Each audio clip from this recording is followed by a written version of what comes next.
Welcome to UC News, ucnewscanada.ca, the Canadian Crisis Response.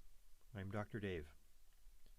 The Supreme Court of Canada has ruled that Quinte West residents have the right to direct the Mayor and Council as to the work they must do under the law as paid employees of citizens. When the Mayor and Council do not obey the law, neglecting the duties and responsibilities of office, requiring care and concern for the lives and rights of citizens, and further, enter into criminal conduct, forcing citizens to engage in activities damaging and deleterious to the lives and future of their children. It is further the democratic duty and right of responsible citizens to do the work needed, critical to saving their lives and defending the future for their children.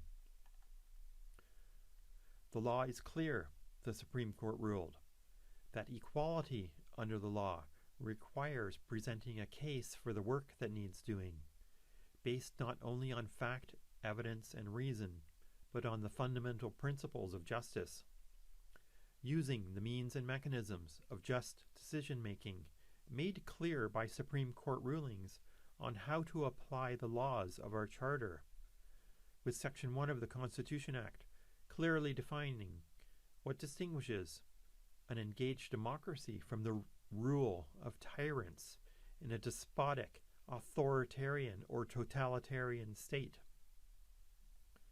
This is the right to decide, based on fact, evidence, and reason, and being reasonable, and being just under the law, and with regard to known courses of action which throughout history have led to disastrous consequences, largely as the result of mentally ill, authoritarian rulers with insatiable desires to own and control everything.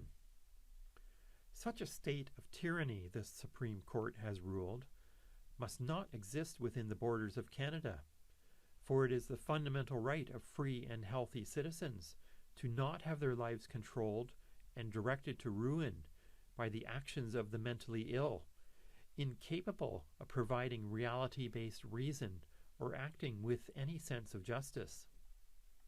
Each bylaw is now open for public review and revision. Does it have a basis in fact, reason, and evidence? Is it just and fair? Does it serve the community?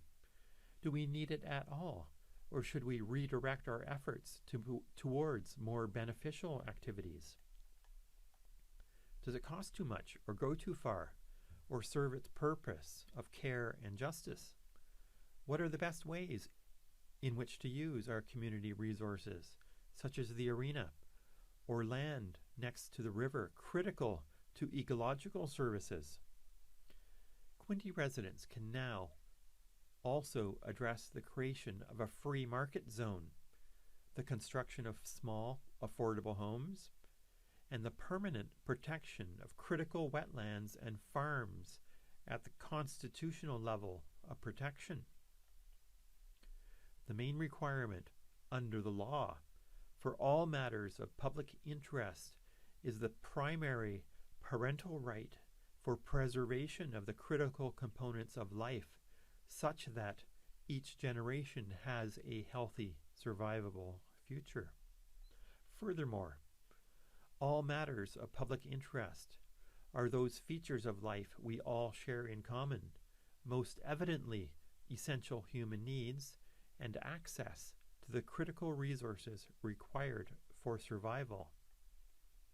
In law, these are the critical components of life security and social security inherent within our Section 7 rights to life, liberty, and security of the person, which naturally includes every component of our household budget, extending to health care and education, and including considerations of wise energy use and economical means of transportation. All of this is within the realm of the Constitution, defined as constitutional activities worthy of care and protection under the law.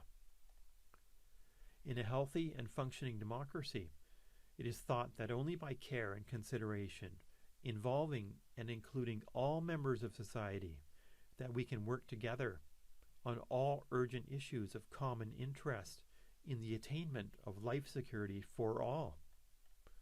I call on all caring parents, knowing the problems of life in Canada and also bearing obvious solutions to obvious problems, to take part in considering the essential needs of life, in considering what their children will need, in preparation of a practical, working, official plan for the continued and ongoing life security in Quinte West,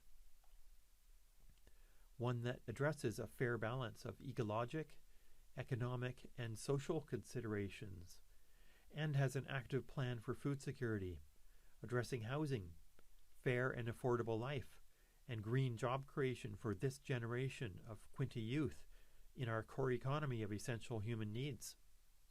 A plan we can all participate in freely and by choice, if we so desire, to solve the most urgent problems in our lives.